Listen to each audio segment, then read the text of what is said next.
Kejagung menetapkan Bos Sritex sebagai tersangka dalam kasus korupsi pemberian kredit untuk PT Sritex. Lantas apakah dalam kasus korupsi ini akan ada pihak lain yang terseret? Dan apakah Kejagung seharusnya bisa menelusuri aliran dana bantuan kredit untuk Sritex ini?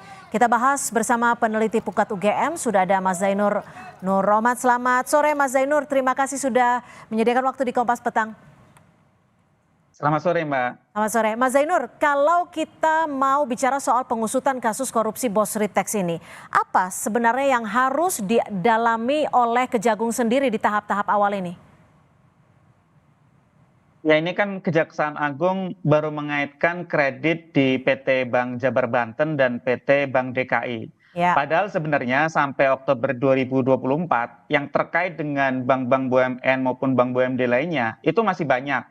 Antara lain kalau kita lihat dari data, ada Bank Jateng itu juga menyalurkan kredit sekitar 395 miliar. Ada juga sindikasi bank-bank BUMN, ada juga dari LPI, itu nilainya kalau di total ada sekitar 2,5 triliun. Sehingga dari pemberian kredit itu kalau di total itu sekitar 3,5 triliun. Nah, kenapa saya juga bertanya-tanya baru di PT Bank Jabar Banten dan juga PT Bank DKI. Nah, saya ingin sedikit menjelaskan kenapa kemudian Kejaksaan Agung membawa ini ke kasus korupsi. Jadi Kejaksaan Agung melihat bahwa pemberian kredit oleh PT Bank BJB dan PT Bank DKI itu dianggap tidak memenuhi prosedur pemberian kredit. Mengapa? Karena ini kan pemberian kreditnya tanpa agunan. Nah, kalau dalam ketentuan-ketentuan perbankan, menurut Kejaksaan Agung, pemberian kredit tanpa agunan itu harus melihat peringkat dari debiturnya. Ya, sedangkan untuk Sri Rezeki Isman ini, Sritex ini, itu peringkatnya dia adalah BB-min. Padahal kalau tanpa jaminan harusnya yang bisa diberikan pinjaman tanpa agunan itu adalah yang peringkat A. Nah, artinya kalau peringkatnya BB-min itu kemungkinan gagal bayarnya sangat tinggi. Nah, betul kemudian ternyata di kemudian hari tidak terlalu lama itu kemudian PT Sritex bahkan sekarang sudah dalam kondisi pilot. Nah, Kejaksaan itu mempersoalkan mengapa PT Bank DKI dan PT Bank Jawa Barat Banten mau dan berani memberikan kredit tanpa agunan kepada Sritex, padahal Sritex ini peringkatnya BB-min harusnya adalah peringkat A kalau mau ngasih kredit tanpa agunan. Itu yang pertama. Yang kedua, terhadap Sritex-nya itu sendiri, Mbak. Sritex itu dianggap menyalahgunakan pemberian kredit bank-bank BPD dan Himbara ini gitu ya, bank-bank BUMN. Kenapa? Karena kan harusnya untuk modal kerja. Pengajuan kreditnya itu untuk modal kerja. Ternyata digunakan untuk apa? Yang pertama bayar utang. Karena ternyata utangnya Sritex itu besar sekali gitu ya. Yang kedua adalah dibelanjakan untuk kebutuhan-kebutuhan yang bersifat non produktif. Nah, apa saja itu nanti kita akan tunggu hasil penyidikan dari Kejaksaan apa yang dimaksud dengan pembelanjaan non produktif itu. Sehingga Kejaksaan menganggap seperti ini. Kalau dulu mintanya untuk bayar utang nggak kita kasih, seperti itulah kurang lebih. Sehingga sama Kejaksaan dijerat dengan pasal 2 dan pasal 3 Undang-Undang Tipikor, Mbak. Tapi gini Mas Zainur, kalau tadi Anda menyebut memang Kejagung karena menduganya tidak memiliki prosedur, tidak memenuhi prosedur, salah satunya adalah tanpa agunan itu.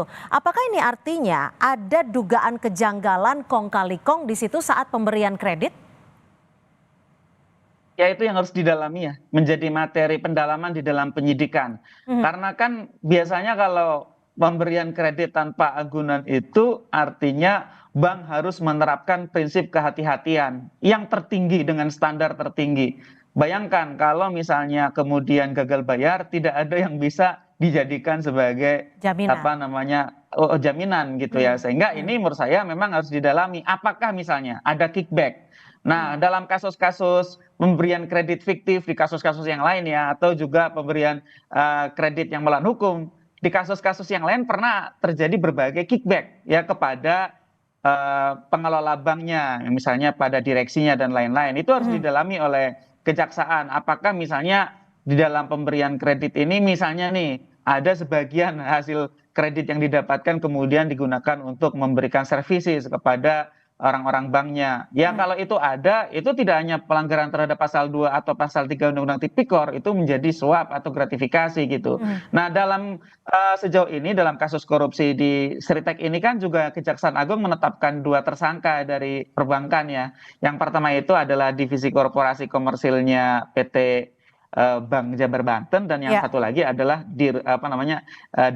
Direktur utamanya Bank DKI. Artinya memang Kejaksaan Agung melihat gitu ya, peran mereka ini signifikan di dalam meloloskan kredit yang menurut ketentuan seharusnya tidak diberikan gitu ya. Kenapa? Karena peringkatnya adalah BBMIN. Kalau tanpa agunan sekali lagi harusnya peringkat A. Sehingga memang ini nanti harus dicek apakah ada bentuk-bentuk kickback atau misalnya suap atau gratifikasi, atau bukan sekadar, kadang-kadang tidak berbentuk materi Mbak. Kadang-kadang misalnya dalam bentuk KTPLC gitu ya, misalnya diloloskan karena jejaring politik, karena misalnya nih direkomendasikan oleh pejabat-pejabat. Nah, itu kalau kita bicara soal ada kemungkinan jejaring politik, apakah ada kemungkinannya juga ketika kredit yang diberikan kepada Sritex ini digunakan dalam hal-hal lain seperti hal politik, kampanye politik, atau hal-hal lainnya? Ya tentu itu nanti harus ditelusuri oleh penyidik ya. Harus ditelusuri semua perolehan kreditnya dari mana saja dan penggunaan kreditnya untuk apa saja. Apakah ada hasil pemberian kredit itu yang digunakan tidak sesuai peruntukan. Kalau sejauh ini kan yang dimaksud tidak sesuai peruntukan baru membuat bayar utang dan untuk non produktif. Nah non produktifnya itu apa saja? Apakah juga misalnya ada pelanggaran di dalam terhadap undang-undang perseroan misalnya digunakan oleh para pengurus perseroan misalnya, kan itu kemudian nanti harus ditelusuri. Nah bagaimana cara penyidik melakukan penelusuran? Ya tentu dengan memeriksa laporan keuangan, juga misalnya memeriksa laporan transaksi, analisis transaksi keuangan dengan meminta bantuan PPATK, sehingga nanti kelihatan ini uang yang diberikan oleh bank-bank BPD dan bank-bank BUMN larinya kemana saja gitu ya. Nah ini yang dalam tanda kutip yang juga kasihan, ini yang bank-bank swasta gitu ya. Kalau bank-bank BUMN itu keuangan negara, pelaku bisa dijerat dengan Undang-Undang Tipikor. Kalau yang swasta itu kan hanya bisa memanfaatkan Undang-Undang Perbankan yang tentu dalam konteks orangnya sudah perusahaannya sudah dalam pilot, apa yang bisa dipulihkan? Saya pikir ini hampir mungkin hampir nyaris total loss gitu ya, kredit-kredit yang dikucurkan ke mereka. Mungkin ya hanya sangat kecil bagian yang bisa dipulihkan. Itu Mbak. Mas Zainur, kalau kita bicara soal bagaimana struktur ataupun kredit peminjaman, mungkin tidak ada yang salah. Tapi adakah menurut Anda kejanggalan ketika Sritex berada di Jawa Tengah, tapi pinjamannya itu diberikan oleh Bank Jawa Barat, dan juga Bank DKI yang berada di Jakarta? Ya sebenarnya sih kalau dari sisi geografis tidak ada batasan ya. Bank Jateng, Bank BJB, Bank DKI itu boleh memberikan kredit ke seluruh Indonesia begitu ya. Tetapi memang biasanya ya bank-bank yang adalah bank-bank lokal gitu, itu biasanya yang menjadi nasabah utamanya adalah yang ada di tempat mereka berada begitu. Nah, yang menjadi pertanyaan kan ini pemberian kreditnya kalau menurut jaksa bermasalah, sehingga ada orang-orang bank di Bank Jabar dan Bank Banten ini, kemudian Bank DKI ditetapkan sebagai tersangka. Dan yang kedua sebenarnya yang jadi pertanyaan, kok berani gitu ya, sangat berani memberikan kredit tanpa agunan, nilainya kalau di total seluruh mereka ya, ini total seluruh mereka itu sekitar 3,5 triliun, termasuk kredit dari ada beberapa bank BUMN, artinya jumlah yang ada cukup BRI, banyak ada Bank untuk BNI diberikan gitu ya. tanpa agunan dengan kondisi Sritex. Iya itu ada ininya nggak Mbak? Kalau pertanyaan saya, ada kaitannya nggak misalnya karena mendapatkan endorsement, KTPLC, mendapatkan semacam koneksi politik begitu ya? Tolong kasih dong, karena itu sebenarnya hal yang biasa ya dalam praktik begitu ya. Misalnya ini kan levelnya udah level atas begitu. Biasanya kan ada endorsement di dalam pemberian itu. Jadi menurut saya mungkin inilah yang harus ditelusuri oleh pihak Kejagung sendiri, siapa yang mengendorse pemberian kredit hampir sejumlah 3,6 triliun ini. Terima kasih peneliti Pukat UGM Zainur Nurrohman sudah berbagi perspektif di Kompas Petang. Selamat sore Mas Zainur.